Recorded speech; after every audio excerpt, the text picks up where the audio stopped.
గుంటూరు జిల్లా వడ్లమూడిలోని సంఘం డైరీలో సర్వసభ్య సమావేశం జరిగింది. సంఘం dairy chairman MLA Dhulipalla Narendra Kumar అధ్యక్షతన జరిగిన ఈ సమీక్షలో డైరీ పురోగతి, భవిష్యత్ ప్రణాళికలపై చర్చించారు. ఈ సందర్భంగా ఆయన మాట్లాడుతూ సంఘం డైరీ ఈ ఏడాది 2019 కోట్ల టర్నోవర్ సాధించిందన్నారు. వచ్చే ఏడాది 2300 కోట్ల టర్నోవర్ లక్ష్యమని చెప్పారు. సంఘం డైరీని ఆర్థికంగా బలోపేతం చేసే చర్యలు చేపట్టామన్నారు. సంఘం డైరీని కుప్పకూల్చాలని వైసీపీ ప్రభుత్వం ప్రయత్నించిందని ఆరోపించారు.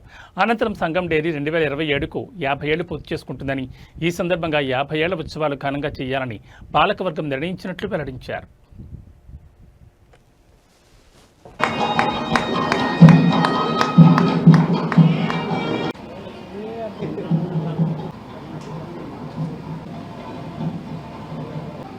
And milk and cattle feed reports వచ్చేసి డైలీ రిపోర్ట్స్ ఉన్నాయి.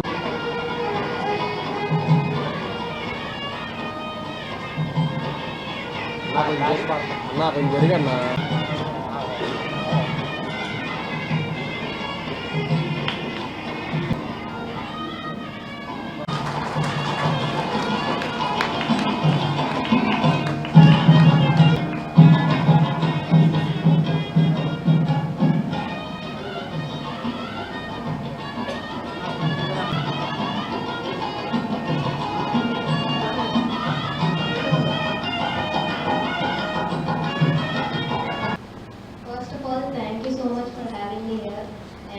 Special thanks to Chairman Sir and Deepthi Ma'am for supporting me and encouraging me, and thank you Sangam Dairy for giving me encouragement to do many more achievements. Thank you.